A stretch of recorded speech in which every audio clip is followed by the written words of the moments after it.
In California, Sonoma State University is the home of Project Censored, an annual review of more than 700 stories that have been overlooked or underreported by the mainstream media.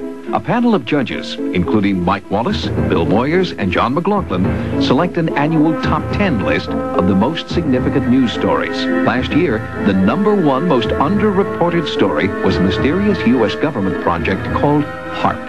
HAARP is an acronym for High Frequency Active Auroral Research Program. It's based in Gakona, Alaska, and when the program is fully functioning, it will blast up to 1 billion watts of radio energy into the sky. HAARP could be used to alter weather patterns, to jam electrical grids, for serious things that the public, in fact, had every right and need to know about. So on that basis alone, it qualifies. It also qualifies because there's been virtually no mainstream press coverage. We're talking about New York Times, LA Times, Washington Post, the network news shows. The HAARP story has been virtually completely absent from mainstream coverage. The fact that the public does not know about it, the fact that the press has not reported the story, gives us some concern, and I think we give many, many Americans some concern. Some concerned people are calling these HAARP antennae the doomsday machine. They believe the program will have a number of questionable functions, including X-raying the Earth, changing seasonal weather patterns, destroying enemy missiles, even psychotronic warfare. In 1993, the FAA started warning pilots to stay away from a certain section of airspace over Alaska. The U.S. government was experimenting with a new breed of high-altitude electronic technology that was significantly altering the Alaskan airspace.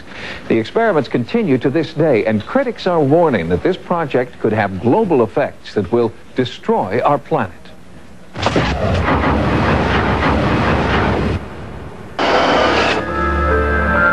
In Alaska, the rugged, pristine wilderness is timeless, most of it remaining just as it has for thousands of years. In the midst of all this natural beauty, just outside the small town of Gakona, stands an enormous and seemingly harmless antenna farm. It is a $100 million Air Force project known as HAARP, and critics of the soon-to-be completed facility charge it just may turn out to be the ultimate doomsday machine. It's got all the marks of Dr. Strangelove on it. HAARP is an acronym for High Frequency Active Auroral Research Program. According to program manager John Hesher, HAARP is a research facility designed to study the ionosphere. All the military have communications, surveillance, navigation systems whose paths either traverse the ionosphere or reflect from it. And so we need to be very careful about what we know about it and how we study it. What we're interested in is what is the effect of a large input of energy on the ionosphere. The ionosphere is the outermost layer of the Earth's atmosphere. It is part of an electromagnetic field that keeps out harmful solar and cosmic radiation. One visible effect of the sun's rays hitting the ionosphere is the aurora borealis, known as the northern lights. The ionosphere also plays a vital role in worldwide radio communication. The first transmission of radio waves across the ocean were quite a surprise when it was first done. People thought there'd be no chance to transmit the signals across the ocean by wireless. And in fact, what the ionosphere does is act like a mirror. And so you transmit a signal and it bounces off the ionosphere and then it bounces off the Earth.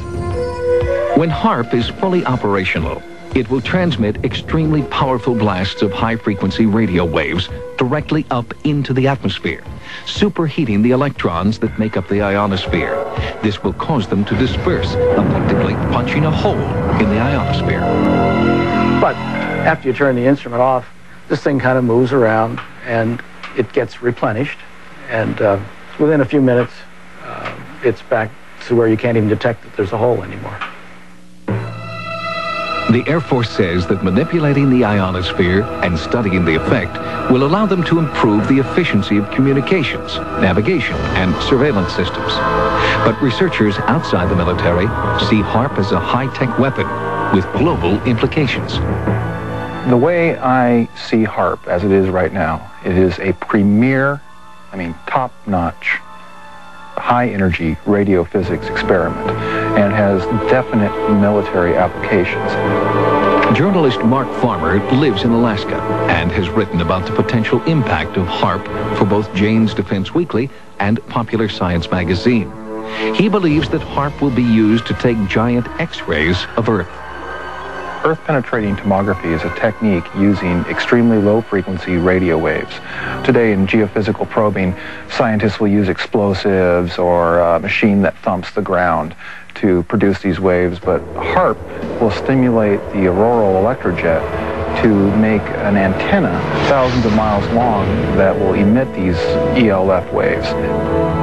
Farmer's research indicates that the extremely low-frequency waves would be capable of penetrating several kilometers into the Earth, ferreting out nuclear storage facilities and other underground military installations. This is producing surveillance systems able to detect stealthy cruise missiles and aircraft. These are systems that will enable us to communicate at higher data rates and at greater distances with our ballistic missile submarines.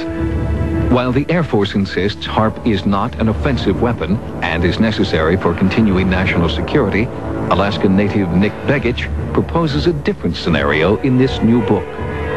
The things that we found in other Air Force documents, one in particular was a document put together in '82.